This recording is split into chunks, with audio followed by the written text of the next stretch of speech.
नमस्कार और आपका इस नई वीडियो में स्वागत है। शेखर जोशी का गलता लोहा हमने इससे पहले पढ़ा था और अब ये जो कहानी है ये है मन्नू भंडारी जी द्वारा लिखी हुई और कहानी का नाम है रजनी। तो कुछ ही समय में आपको मैं ना इसकी पूरी शॉर्ट समरी जो है बताने वाला हूँ, बिल्कुल निष्कर्ष में। तो चैनल पे नए हैं तो चैनल सब्सक्राइब ज़रूर कर लें, और अगर आप इस वीडियो को डिटेल में समरी ना जान करके डिटेल में अगर देखना चाहते हैं तो हमारी प्लेलिस्ट में जाइए और वहाँ पर आपको ये पूरी कहानी भी मिल जाएगी। यहाँ मैं आपको बताने वाला हूँ विद इन 5 मिनट में समरी क्या है इस कहानी की, ठीक है। ये रजनी कौन है इसके विषय में हम जानेंगे। तो चलिए शुरू करते हैं, इस वीडियो को जानते हैं। और ये कहानी है एक स्कूल की। किसकी कहानी है? एक ऐसे लड़के की कहानी है जिसका नाम है अमित। क्या नाम है? अमित। अमित नाम है लड़के का, उसी की कहानी है।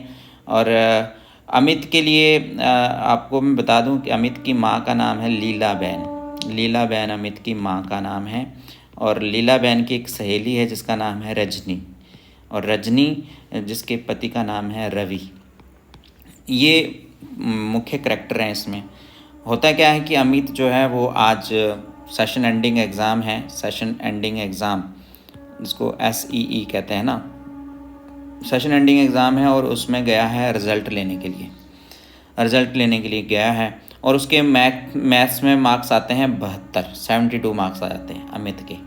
और दूसरी तरफ जो रजनी है वो लीलाबेन के घर आती है उसी दिन जिस दिन रिज़ल्ट निकलने वाला है। तो रजनी कहती है लीलाबेन कैसी हो, सब ठीक है? हाँ ठीक है। तो पड़ोसी है रजनी, ठीक है, रजनी पड़ोसी है और अमित की आंटी है। अमित इसको आंटी कहता है और ये इनकी बहुत अच्छी शानदार आंटी हैं जो अमित से बहुत ही लाड़ प्रेम करती है।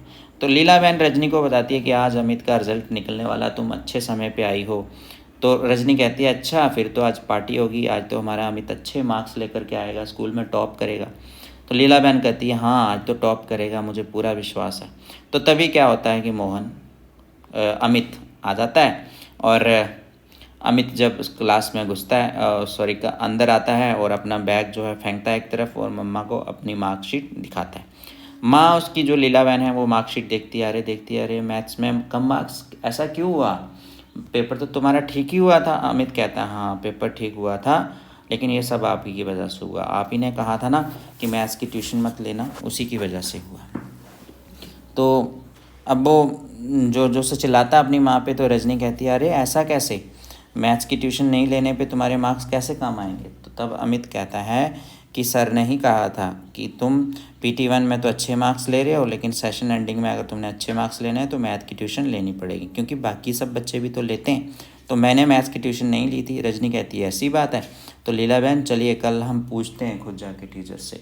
तो अब रजनी जो है वो लीलाबेन को मना करती है, नहीं नहीं ऐसा मत करना, हमारे बच्चे का फ्यूचर जो है वो ख़तरे में हो जाएगा, ऐसा नहीं करना है ना, तो ऐसा मत करना तुम। तो रजनी कहती है ठीक है तुम लोग मत करो, मैं देखती हूँ। तो रजनी अगले दिन क्या करती है,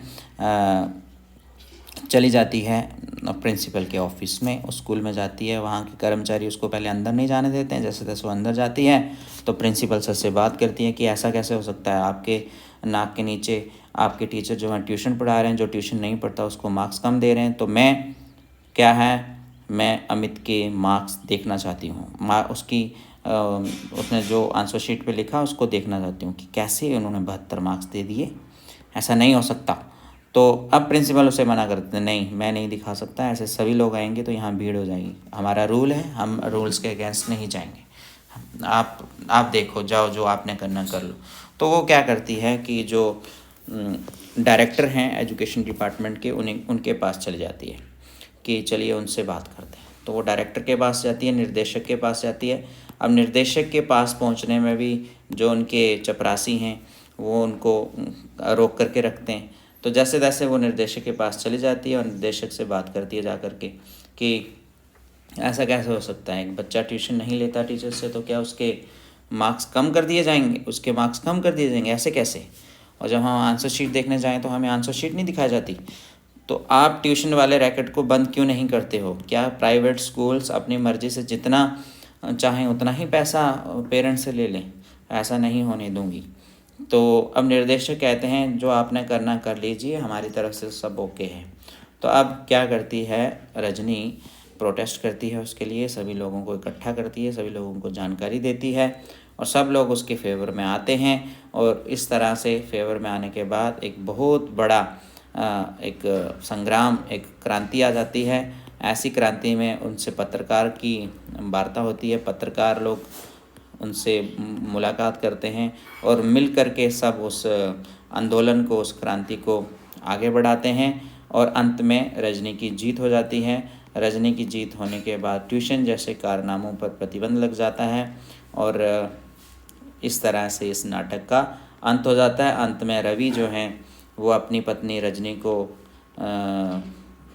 अपनी बातों से पुरस्कृत करते हैं, कहते हैं वाह आपने तो बहुत अच्छी बात की है, एक बहुत अच्छा समाज के हित में काम किया है।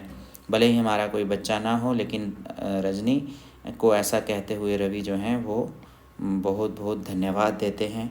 इस तरह से इस नाटक का अंत हो जाता है। तो कैसा लगा ये नाटक आपको ज़रूर बताइएगा। मैंने बहुत कम शब्दों में आपको ये बताने की कोशिश की है। वीडियो को लाइक ज़रूर कीजिए, चैनल को सब्सक्राइब कीजिए और पूरी वीडियो अगर देखनी है तो प्ले लिस्ट में आप लोग जाइए। धन्यवाद।